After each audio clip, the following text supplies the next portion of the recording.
ये बात बनता है। इन जो मूल तत्व हैं जो समझने की, इन मूल तत्वों के बारे में जीवन की जो पहले मुद्दा ये बताई गई, जो अस्तित्व की 4 अवस्थाओं में से ये बताई गई, मानव ही सर्वोच्च विकसित इकाई है, शरीर के रूप में और जीवन के रूप में, दोनों स्थितियों में। दो जीवन अपने अस्तित्व को और जागृति को प्रमाणित करने के लिए शरीर को प्रयोग करता है। प्रयोग करने के समय में वो बराबर शरीर को जीवंत बनाए रखता है, बाद में जीवन को ही, शरीर को ही जीवन मान लेता है, फलस्वरूप पुनः मारा जाता है और पुनः शरीर को छोड़ने के बाद पुनः प्रमाणित करने के लिए आता है, पुनः मारा जाता है। इस ढंग से कई बार भ्रमित होकर के शरीर को छोड़कर तो जो परेशान होने वाली बात है वो होता है। इसमें पाप पुण्य नाम की कोई चीज़ होती नहीं है, समझदारी ना समझदारी होती है। समझदारी परंपरा से ही आता है, परंपरा में ही समझदारी को पनपना होगा। तो कोई एक व्यक्ति हम समझदार हो गए इससे संसार तर जाएगा, ऐसा कुछ नहीं होगा। तो एक व्यक्ति समझदार होने मात्र से सब तरेगा, ये कल्पना ही हमको बहुत कुछ भयभीत कराया, निरीह बनाया और जो कुछ भी बनाना था वो बना दिया। इससे छुटकारा पाना सभी चाहते भी हैं, यदि कोई नहीं चाहते हैं, कल चाह जाएंगे। ये इससे छुटकारा पाना आवश्यक है। इस ढंग से हम समझदारी के पक्ष में सोचने के लिए बहुत सारा उपाय बनी हुई है। उसके बाद ये जैसा हम समझदार हो गए, अस्तित्व समझ में गए, दोनों समझ में आ गया, तो मानवीयतापूर्ण आचरण एक बहुत स्वाभाविक बात बनता है। मानवीयतापूर्ण आचरण क्या चीज़ होता है, ये भी एक पूछने की, समझने की बात बनता है। मानवीयतापूर्ण आचरण यही है जो स्वयं में हर मनुष्य अपने में स्वधन, स्वनारी, स्वपुरुष, दयापूर्ण कार्य व्यवहार के रूप में जी पाता है।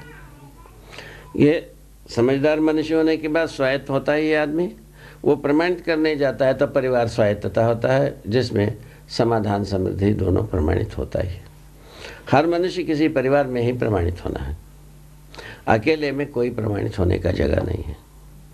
और ढका मूंदा विधि से कोई प्रमाण होता नहीं है, होना ही नहीं है, कभी नहीं होना है। तो इस विधि से क्या हो गया, आदमी को प्रमाणित होने की आवश्यकता सदा सदा एक बचपन से, शिशुकाल से ही बनी हुई है। उस आवश्यकता को पूरा किया जाना आवश्यक। जैसा ही इन हमारा ये तीनों बात निभ पाता है, स्वधन, स्वनारी, स्वपुरुष, दयापूर्ण कार्य व्यवहार निभता है, उसी के साथ साथ हमारा तन मन धन रूपी अर्थ का सदुपयोग, सुरक्षा करना भी बनता है। और ये दोनों सदता है, उस स्थिति में संबंध, मूल्य, मूल्यांकन उभय तृप्ति वाला भी अपने आप से प्रमाणित होता है। ये इस ढंग से जो मूल्य, चरित्र, नैतिकता के रूप में, संयुक्त रूप में मनुष्य का आचरण व्याख्यायित होता है। ठीक है, ये मानवीयतापूर्ण आचरण का मतलब ऐसा बनता है। तन मन धन रूपी अर्थ को हम सदुपयोग कर पाएँ, सुरक्षा कर पाएँ, उस स्थिति में नैतिकता कहलाया। हम आज किसको नैतिकता कहते हैं, आप ही सोच लो, आप ही मूल्यांकन करो।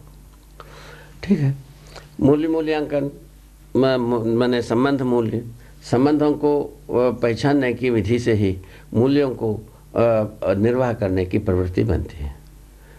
जैसा कोई भी आदमी अपने पिता का संबंध को पहचान लेते हैं, माता का संबंध को पहचानते हैं, गुरु का पहचानते हैं, संबंध को पहचानने का फल ही है मूल्य अपने आप से बहने लगता है। मूल्यों का निर्वाह होना ही होना है। जहाँ संबंधों को पहचानते नहीं है वहाँ कोई मूल्यों के बहाव होता नहीं। इसको अच्छे तरह से रेलवे डब्बे में देखा जा सकता है। रेल की डब्बे में कोई भी बैठा रहता है, एक अजनबी आदमी आता है, वो उनका अपने आप से हाथ पैर लंबा हो जाता है।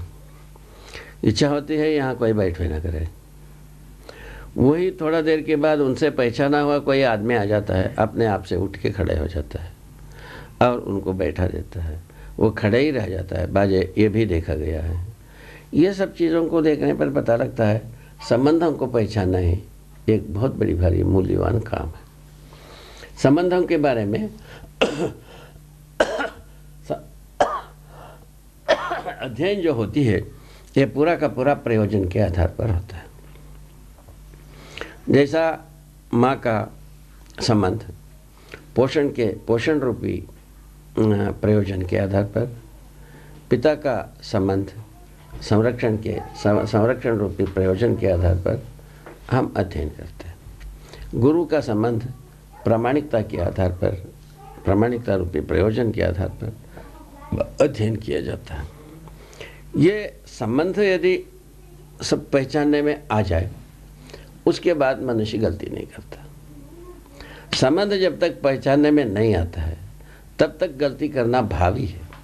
गलती किए बिना रोका भी नहीं जा सकता।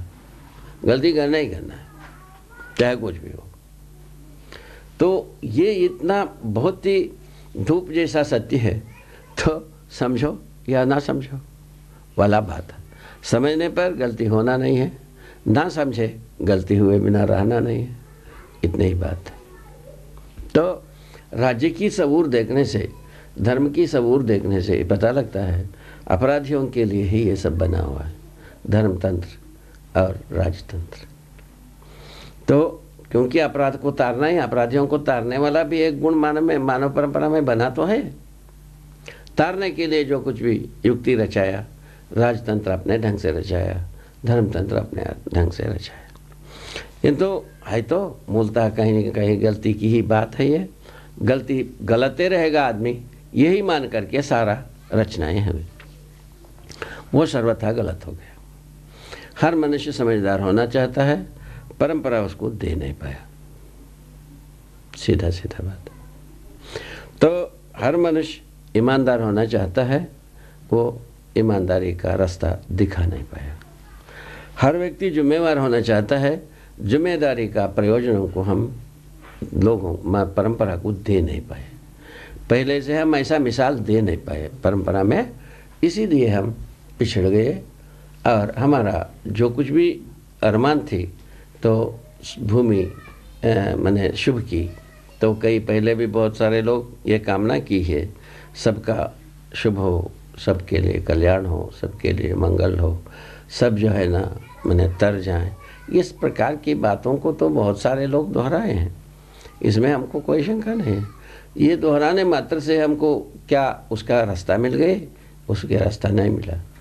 जिस किताबों में लिखा रहता है सबका शुभ हो, उसी में लिखा रहता है यह सारे संसार झूठा है और केवल परमबत असली माँ बाप केवल ईश्वर ही है, उन्हीं के शरण में जाना चाहिए, यही किताब में लिखा रहता है। तो अब किसका सबका कल्याण होगा? असली माँ बाप के पास जाने के बाद जो गया हुआ का अस्तित्व रहना नहीं है, अब किसका कल्याण होना है? जब वो स्वयं में मैंने असली माँ बाप कल्याण स्वरूप ही है, फिर बाद में अकल्याण के लिए ये सब काय को परेशान पैदा किया, ये सब बात पुनः वही जड़ में आ जाते हैं अपन। ये सब बात से कोई प्रयोजन निकलता नहीं है। प्रयोजन इतने ही है, समझदार होने पर ही आदमी का प्रयोजन निकलता है, समझदार ना होने से प्रयोजन नहीं निकलता। ये अंतिम रूप में एक निष्कर्ष रूप में आता है। तो सभी संबंधों में प्रयोजन निहित रहती है। क्या प्रयोजन? ये जो पहले कही गई चार बात है, चार लक्ष्य है, समाधान, समृद्धि, अभय, सहअस्तित्व रूपी लक्ष्य है। इसको सफल बनाने के अर्थ में ही प्रयोजन रहता है। सारा प्रयोजन, सारा संबंधों का प्रयोजन इसी से जुड़ा रहता है। ये इसमें जुड़ने की पश्चात परंपरा बन जाती है। समझदारी यदि एक पीढ़ी से दूसरे पीढ़ी को पहुंच पाता है, स्वाभाविक है उसके आगे पीढ़ी को भी जाएगी, उसके आगे पीढ़ी को भी जाएगी।